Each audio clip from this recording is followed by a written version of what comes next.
You live with what?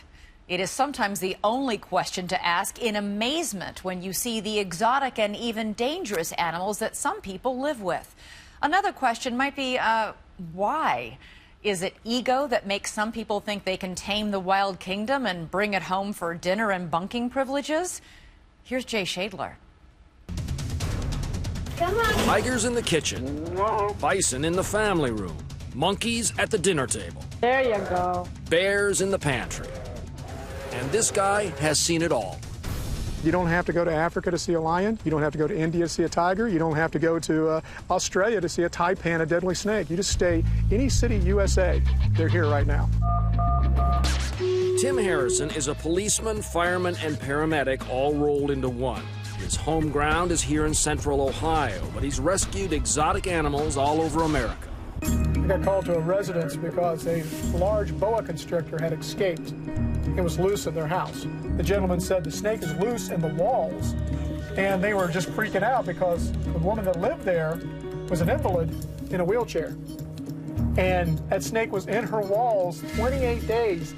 Tim's work is the focus of a remarkable documentary called The Elephant in the Living Room, which examines the strange obsession some Americans have for bringing deadly creatures home with them. That way Filmmaker Michael Weber. the fact that we're so mesmerized by a tiger or a chimpanzee or a lion is what should be to their benefit. But instead, because we're allowed to do it, we will take them and we'll put them in our home and we'll obsess about them. We'll try to turn them into something that they're not. Okay, I'm here, though. To find out why we do this, let's take a fascinating journey into a most exotic place. Call it the American psyche. Ego gets involved here, doesn't it? Oh, yeah. Yeah, big time. And you think about it, too. You know, you don't want to admit that you've done something wrong. You know, here you brought this animal into your home. You do love it, but you're going to love it to death.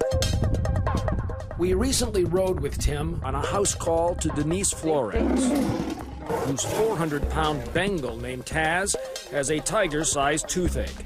It'll need surgery, the kind one of his cage mates recently underwent. Taz's upper tooth here, you can see it's dark and it's like broke, and that's what we're going to get fixed. 3 other big cats also live here in Denise's backyard, practically within a paw's reach of the lazy cornfields and Amish buggies passing down the road. Like many big cat owners, Denise fell in love with a very little animal. The trouble, of course, is they grow up.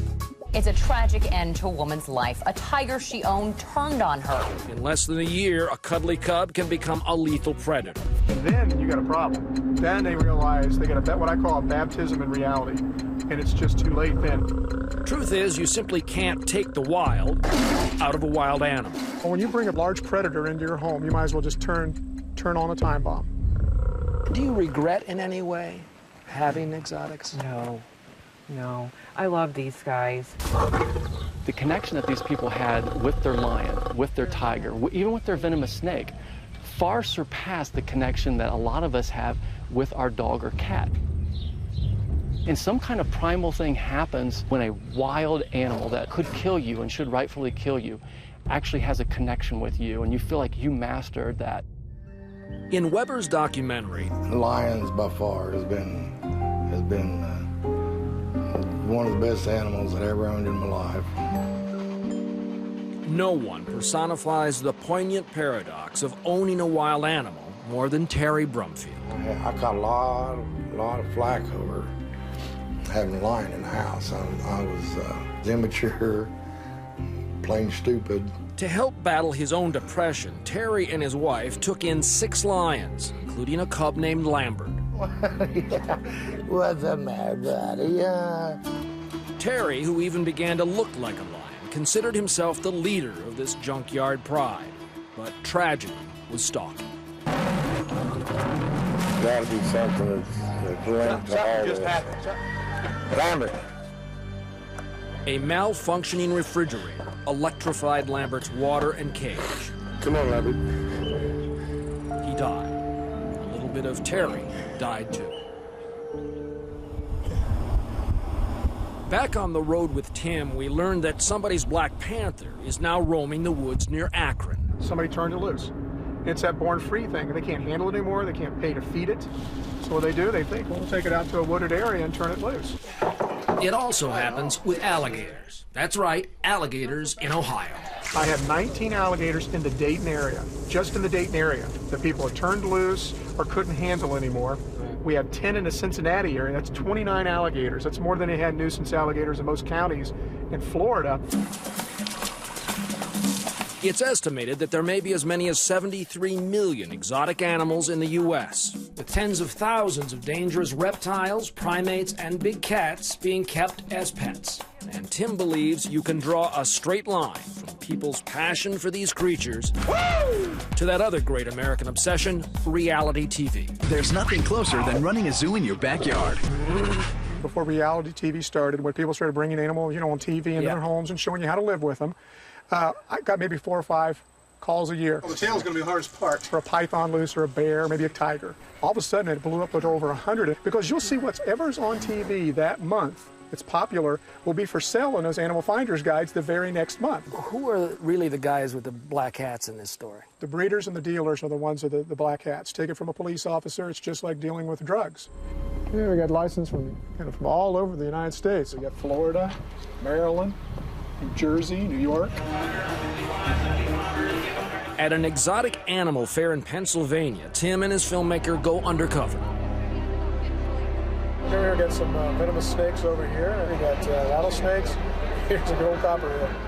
Tim says it's at events like these where the exotic pet owner often gets their first fix. Just like a dealer would. Here's a little marijuana. Here's a little drugs. Here, take that with you. Hey, it's free.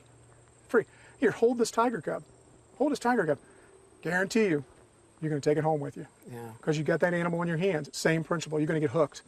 If Tim sounds a bit like a reformed pet addict himself, ironically, he is. I was a huge offender. Huge offender till, yes. I've had lots of tigers, bears, venomous snakes, all different stuff over the years, and I actually thought I was doing the right thing. But on a trip to Africa, he had a most memorable conversion. I went to Kenya on an expedition, and I was stunned. I'm looking out, and I heard a giraffe run past. And then we got to see a lion later on, and I realized this isn't right.